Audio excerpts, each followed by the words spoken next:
आजमगढ़ जिले के अतरौलिया क्षेत्र के कनेला और आसपास के गांवों के सैकड़ों ग्रामीणों ने मंगलवार को सिकंदरपुर चौराहे पर सड़क निर्माण की मांग को लेकर प्रदर्शन करते हुए हाईवे को जाम कर दिया। सिकंदरपुर नरियाव मार्ग की बदहाल हालत को लेकर वर्षों से संघर्ष कर रहे ग्रामीणों का गुस्सा इस बार उफान पर था। करीब 2 घंटे तक चक्का जाम रहा, जिससे हाईवे पर लंबी कतारों में वाहन फंसे रहे और यात्रियों को भारी परेशानी उठानी पड़ी। प्रदर्शनकारी सुबह 11 बजे कनेला चौराहे पर इकट्ठा हुए और वहां से पदयात्रा करते हुए सिकंदरपुर चौराहे पर पहुंचे। यहां उन्होंने धरना देकर शासन प्रशासन के खिलाफ जमकर नारेबाजी की। प्रदर्शनकारियों का कहना था कि सिकंदरपुर नरियाव मार्ग पिछले 10 वर्षों से जर्जर स्थिति में है, लेकिन अब तक इसका निर्माण कार्य शुरू नहीं किया गया। बारिश के दिनों में कीचड़ और गड्ढों के कारण यह मार्ग जानलेवा बन चुका है। प्रदर्शन के दौरान ग्रामीणों ने चेतावनी दी थी कि अगर दोपहर 1 बजे तक कोई सक्षम अधिकारी नहीं पहुंचा तो वे नेशनल हाईवे 233 को भी जाम कर देंगे। ऐसा ही हुआ।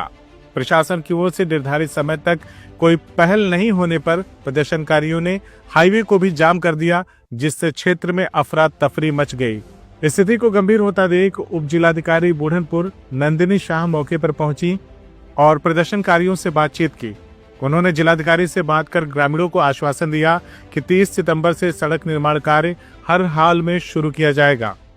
इसके बाद ग्रामीण शांत हुए और हाईवे से जाम हटा लिया गया। उप जिलाधिकारी बुढ़नपुर नंदिनी शाह ने कहा कि जनता की मांग व पीड़ा को गंभीरता से लिया गया है और सड़क निर्माण को प्राथमिकता पर रखा जाएगा। वहीं क्षेत्र के युवा समाज सेवी रजनीकांत पांडे ने कहा कि यह सड़क केवल अतरौलिया की नहीं बल्कि पूर्वांचल के लाखों लोगों की जीवन रेखा है। अगर समय से कार्य शुरू नहीं हुआ तो हम फिर सड़क पर उतरेंगे। ग्रामीणों का यह आंदोलन प्रशासन के लिए एक चेतावनी है कि अब जनता सिर्फ आश्वासन नहीं, कार्रवाई चाहती है। मैं रजनीकांत पांडे, जिस मार्ग के लिए हम लोग धरना दे रहे हैं, सिकंदरपुर नरियाव मार्ग पर कनेला गांव पड़ता है, वहां के मैं निवासी हूँ। ये कितना लंबा मार्ग है और कब से खराब है, कितनी दूरी होगी इसकी? पत्रकार बंधुओं, आप लोग भी शुरू से कवर कर रहे हैं इस रास्ते को। पिछले 10 वर्षों से हम लोग लगातार इस रास्ते को बनवाने के लिए लगे हुए हैं, लेकिन शासन प्रशासन द्वारा हर साल इसमें हम लोगों को सिर्फ लॉलीपॉप ही दिया जाता है। लेकिन इस बार हम लोगों फुल फाइनल करके आए थे कि या तो हमें डेट मिलेगी या तो हम इस धरने को अनिश्चितकालीन तक चलाएंगे। कितनी दूरी होगी लगभग?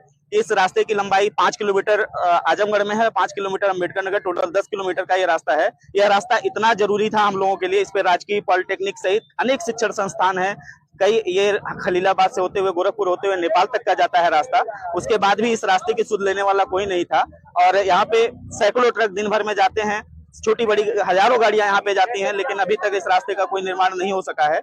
लेकिन आज एसडीएम मैडम आई हैं, हम लोगों के धरने को समाप्त कराया उन्होंने डेट दी है कि 30 सितंबर तक मैक्सिमम यह रास्ता शुरू हो जाएगा। अगर नहीं होता है तो हम सभी क्षेत्रवासी जितने लोग हैं, इससे भी बड़ी मात्रा में हम लोग यहाँ पे अनिश्चितकालीन धरना प्रदर्शन करेंगे। कहना है कि 10 वर्षों से नहीं बना, जो कि योगी सरकार कहती है गड्ढा मुक्त करके, क्यों नहीं बना, इसके बारे में देखिए सर, इसमें शासन और प्रशासन दोनों की संलिप्तता है। हर रास्ता बन जा रहा है, हर जो रास्ते बने हुए हैं उनका पैचिंग का कार्य फिर से हो रहा है, जो कि नहीं होना चाहिए। और ये रास्ता आज तक नहीं बना। हर साल लॉलीपॉप दिया जाता है, गड्ढा मुक्ति टुकड़ी मिट्टी डाल के दिया जाता है, लेकिन इस बार हम लोग इसको गड्ढा मुक्ति भी नहीं होने देंगे। यह पूर्ण रूप से शासन और प्रशासन दोनों की संलिप्तता है और विफलता है, जिसके कारण सारे ग्रामवासी, जितने भी 20 से 25 गाँव के ग्रामवासी इससे डायरेक्टली और इनडायरेक्टली इससे प्रभावित हो रहे हैं। और हम इससे मांग करते हैं कि जितना इन्होंने समय दिया है। 2 वर्ष पहले भी आपने किया था, केवल लगा दिया, इसके बारे में क्या कहते हैं? देखिए, पहले ये ग्रामीण सड़क योजना में थी। हम लोगों ने जब धरना दिया था 4-5 वर्षों पूर्व, तब ये ट्रांसफर करके पीडब्ल्यूडी को ट्रांसफर की गई और तब 20 लाख रुपए जो तत्कालीन ठेकेदार थे जिन्होंने बनाया हुआ था, उनका जब्त करके इस रास्ते को और कुछ पैसा शासन ने दिया था। फिर से पैचिंग का कार्य हुआ, जो कि 4 महीने भी नहीं चला। हमने तुरंत उसका मुद्दा उठाया था कि ये रास्ता गलत बन रहा है, नहीं चलेगा, इस पे इतने ट्रक्स चलते हैं, लेकिन फिर भी प्रशासन ने नहीं माना। आज फिर हम उसी रास्ते पे खड़े हैं। 4 से 5 फीट गड्ढे यहाँ पे हो चुके हैं और हम लोग रोज जा रहे हैं। महोदय आएंगे, क्या आश्वासन दिए, कब तक बनेगा, क्या? उन्होंने आश्वासन दिया है कि 30 सितंबर लास्ट डेट। उन्होंने बोला 20 सितंबर शुरू हो जाएगी, लेकिन मैक्सिमम हम 30 सितंबर का डेट दे रहे हैं। अगर तब तक नहीं शुरू होगी तो फिर हम जो प्रशासन है यहाँ का, तहसील प्रशासन, वो लोग भी हमारा सहयोग करेंगे, ऐसा उन्होंने आश्वासन दिया है। आप क्या करेंगे अगर रोड नहीं बनेगा?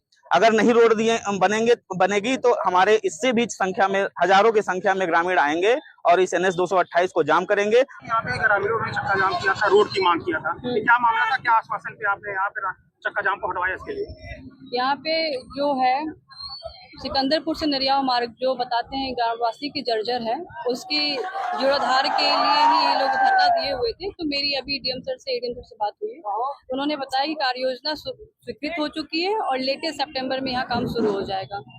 ग्रामीणों द्वारा एक निश्चित डेट की मांग रखी थी। निश्चित डेट बता दूं 20 सितंबर के बाद काम यहाँ पे शुरू हो जाएगा। मैम जैसे ग्रामीणों का आरोप था कि 20 वर्षों से इसकी मांग कर रहे हैं, कई बार आश्वासन मिला, इस बार क्या है? ये आश्वासन बता दूं कार्य योजना स्वीकृत हो चुकी है।